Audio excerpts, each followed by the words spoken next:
Good morning, welcome back to the channel. Swim Man here. It's a little early, my face isn't even here yet. Got a guy, it's about an hour out to buy the Harley Nightster that's on the channel. If you're unfamiliar with the channel, 2011 Nightster. Got several videos on it. How fast is it? We've got the ground fix for a slow start. You might ask yourself why we're selling it, and I'm going to show you why. This just in, 72 hours ago, we picked up a turbocharged Harley V-Rod. You want to see that video of us picking it up? We just dropped that video yesterday. It's a Trask turbo system, built motor, ported cylinder heads, and polished. But on to other things. Back on the Nightster. We are shooting this video because I wanted to do a video on the ape hangers for this bike. This was a video I had an idea to do some time ago, but just never got done. I believe these are 12 to 14 inch ape hangers. And when I got this bike, I was not sure if I was going to like them. I am 5'5", so I'm a small guy. And I'm assuming there's a lot of people, probably primarily shorter people, that will end up wanting to research this and hopefully come across my video amongst other big guys that are just curious whether or not they want to do a bar upgrade or whatever the case may be.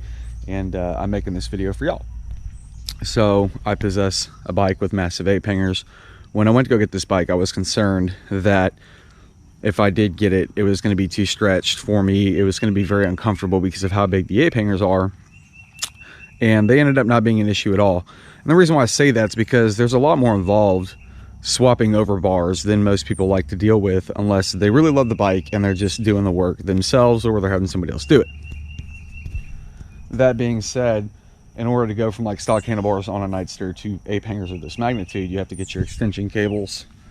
You need extended throttle cables, extended brake cables, extended harness, I believe, which I think this one's just been mated, so that all your light controls, your bright controls, your horn, blinker, blah, blah, blah, blah, your throttle and everything will be able to reach your massive ape hangers. For being 5'5", I was very happy with it. It's very comfortable, and I never swapped out the bars. There's a few things I didn't like, and a lot of stuff that I don't mind about them. But another reason why I wanted to make this video for you guys, or you gals, never know. We'll start with the cons first. I had the 08 Nightster that's also on the channel from some time ago. Got some really good views. How fast is that Nightster? And some other videos here and there, some moto vlogs. Screaming Eagle tuner video because it had a tuner on it as well as this one having a PC5. It had many apes on it, and it was definitely a lot more sturdy bike. During wide open throttle, this bike tends to kind of like wobble back and forth just a little bit, and you can see what I'm talking about in the video of how fast is this Harley Nightster. It's not hard to find that video on my channel. It's somewhat recently, neon glow, outer glow from Photoshop, and obviously the paint scheme, so it's easy to find because I have two videos on how fast this Nightster and the other black Nightster was. So it could be more stable. I'm nearly positive it has a lot to do with how high the ape hangers are and how sturdy you're not holding on to the steering assembly of the bike because of the leverage that is operated through this type of ape hanger setup. I'm not going to ride the bike on this video just because the buyer is literally 40 minutes out right now, but I wanted to make this obviously because people will be interested, and I don't think I've seen a video on this big of ape hangers. Now I'm sitting on the bike regular right now, my arm's not stretched, and obviously these bars can be adjusted. You can go forward or backward with them if you want to. I like where they're at. I've seen people go as far forward as like another 4 inches to where they are sprawled out, but for me, I was very happy with it. It feels super duper gangster, which is another cool vibe, just because A, it's comfortable and it just looks and seems savage. That's one of the things I really did not like about this, was the bike is just not super duper duper duper stable to my preference. It's not unsafe by any means. It's just a little violating to have the bike kind of moving around a little bit. Now that's only under either wide open throttle, especially after about 50 miles an hour. It's not really in first gear. It's kind of a little bit in second gear, especially if you're in turns. Straight is not such a big deal when you're wide open going straight. After about 80 miles an hour, it kind of gets a lot more noticeable, and the bike kind of starts doing this thing. But Again, something you can probably train out of yourself, or you can re-prep your riding posture just to make up for that inconvenience, I guess you could say. There's a lot you can do about it versus, oh, I can't get ape hangers because this guy says it's not that stable. That's not really the case. There are ways around it that you can prep for. It's just not something I had the bike long enough to care about, or was not a big enough deal for me to care about, just because when I made the How Fast Is This Bike video, that was like the only time that I ever get on it to this extent. The only other thing I was not really a huge fan of is on the interstate, anything over like 70 miles an hour where you have a wide area that's cleared out for traffic.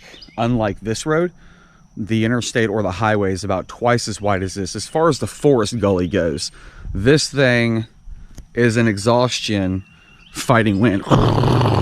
Like, it literally will give you a minor ab workout to drive from here to another city about 20 minutes away, so to speak.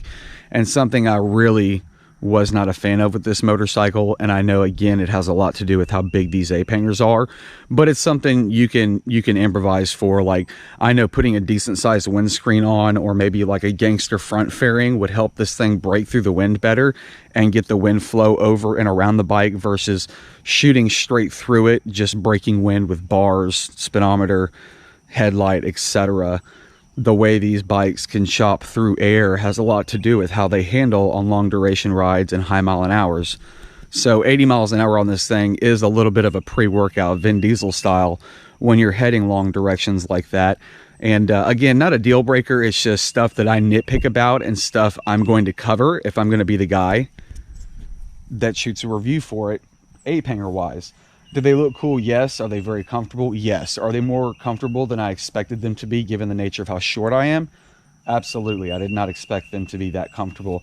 And nothing was so bad that I actually swapped them out, because that's a lot of work and it can be a lot of money. Some people have that money, some people don't. That's America.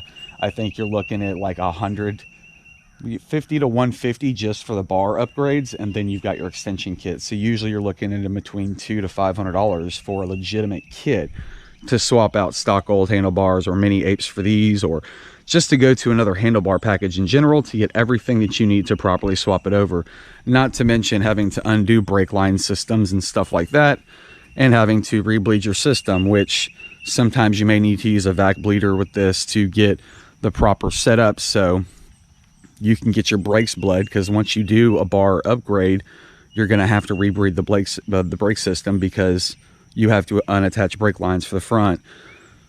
You don't have to do the back, but you have to do the front in order to get it swapped out, which this one's got a pretty cool gel coated steel braided line. I would suggest getting something of these natures because they're really spiffy and they last forever, and frankly they look legit. So I hope this video helped. Anybody that's even shorter than me can ride this no problem. Even a girl or a guy that may be shorter than 5'5", it's not a big deal. I would say at worst you would just have to loosen up your bolts a little bit and maybe angle the ape hangers back just a little bit to make it workable.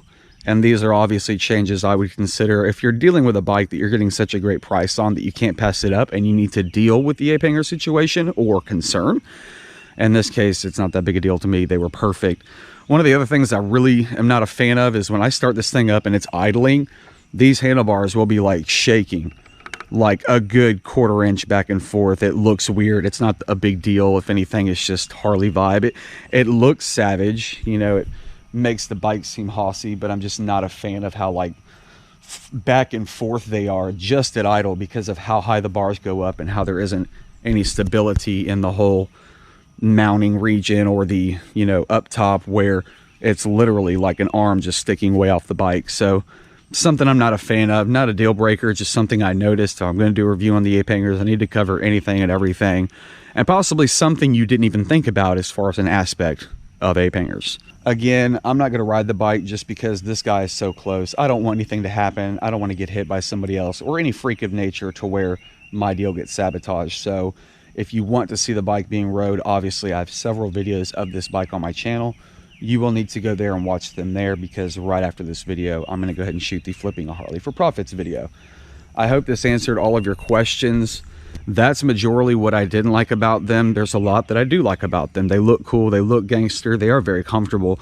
I will tell you that I much rather these over stock handlebars. I do not like stock handlebars on Nightsters or Sportsters, just because They are very low handlebars, and they just make me feel like a squid, a brand new rider, just a weenie, I guess you could say. It's hard to explain, but this is about where stock handlebars would be, or you would actually be a little bit more stretched out. So depending on the handlebars that you actually got on the bike, if they are stock, I wouldn't like it, because right here, I'm a little bit stretched out, like leaning downwards just to get to them, but they would be a lot more stable. I will give them that. But for as cool as I think this bike looks and how different it is and how much it pops and how much it stands out, I love the ape hangers. They are a nice complement of the bike, and it just makes you feel like you're on a thoroughbred Sons of Anarchy chopper. And again, this is what I look like when I'm riding it. I have no massive complaints at all, and it wasn't so bad that I changed it up. But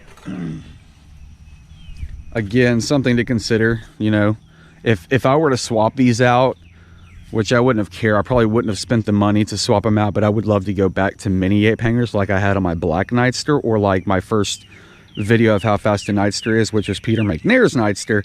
He had mini apes as well as my last black one, and I much more preferred those than these. The stability of the bike, staying still structurally on the road and not kind of, you know, sketch, so to speak. I do miss that about the mini ape hangers versus these, but it wasn't a big enough deal for me to get rid of them and swap them out. For what I have in this bike, money wise, and what I bought it for has a lot to do with why I didn't spend money in a lot of preference areas and like nitpick items to get rid of, swap out, aka whatever have you. So yeah, that's why I didn't do that. I'm more than happy with it. That will be the end of this video. I can't really think of a whole lot more. People that are going to end up here over research more than likely will have a question or two on something I probably didn't cover here, since I'm kind of going a cappella. I'm just going off the dome. But I hope I covered a majority of maybe some of your concerns, or concerns you didn't even have from the get-go that I enlightened you about. Again, wouldn't give them back. It's not a problem enough to me to care about spending the money to swap them out. And the issues that I don't like performance-wise are only exploited at speeds you're more than likely not going to hit very often, or under circumstances not going to hit very often. Under wide open throttle and like in-town driving, straight line, you're not going to feel a lot of these rigidity issues or rigid issues where the bike kind of moves on you. So I think that's an important concern. But back to people having questions or whatever, if you want any questions answered, I can still stay on top of my YouTube pretty well, because we're not huge yet, but we are growing every day. So you can comment down below, ask any questions you want. Make sure you hit the like button. Make sure you subscribe for us. It really helps out. I think we're going to leave it there. I think I covered a pretty good bit for a Harley sitting in a driveway with ape hangers on it. So I'm going to leave it with the outro. And again, to support the channel, to support the information I brought you, and the research hopefully I'm going to take care of for you, make sure you like, make sure you subscribe. Until next time, we will see you later, and we're going to shoot a few more videos, so look for those to come, as well as the Turbo View rod. Bye-bye.